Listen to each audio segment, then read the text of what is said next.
বাবু বাবু আমার না খুব খিদে ওরে পেয়েছে। মা তুই আমার ক্ষমা করে দে, তুই একটু কান্দে পিন্ডে গিয়ে না আবার খিদে পাচ্ছে। না না আমাকে এক্ষুনি একটা বড় রেস্টুরেন্টে নিয়ে যেতে হবে। আমার কাছে পয়সা নেই, লোকজন দেখছে, খারাপ বলে। তুমি যদি আমাকে বড় রেস্টুরেন্টে না নিয়ে যাও তোমার সাথে ব্রেকআপ। আইডিয়া আইডিয়া, আচ্ছা বাবু বাবু আইডিয়া, তুমি 2 মিনিটের জন্য আমার বোন হয়ে দাঁড়িয়ে, ঠিক আছে? তারপর আমি দেখছি। আইডিয়া, ঠিক আছে দেখ। চুপচাপ দাঁড়িয়ে থাক, দেখছি।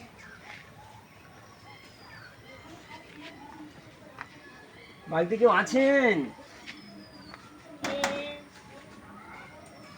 বিনু ভাই একটু বাইরে আসুন না। হ্যাঁ বলুন।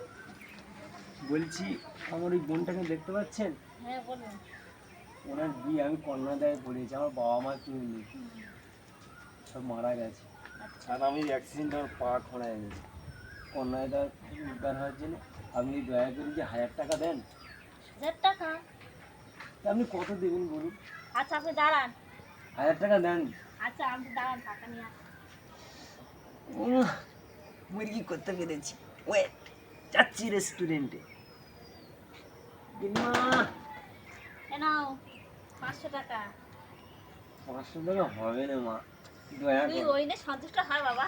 1000 টাকা দিয়ে। এটা তো তোমাদের ভিখিরি মনেই হয় না। ভালো বাড়ির ছেলে, স্ট্যান্ডার্ড বাড়ির ভিখিরি আমি। এই অ্যাক্সিডেন্টে ঠিক পা আছে। চলে গেছে। ঠিক আছে এই নাও। কেন নাম কেন নাম হ্যাঁ হ্যাঁ ঠিক আছে। ঘরে নিয়ে যাও ডালিং, যত ঘুরি ওলাম রাতে।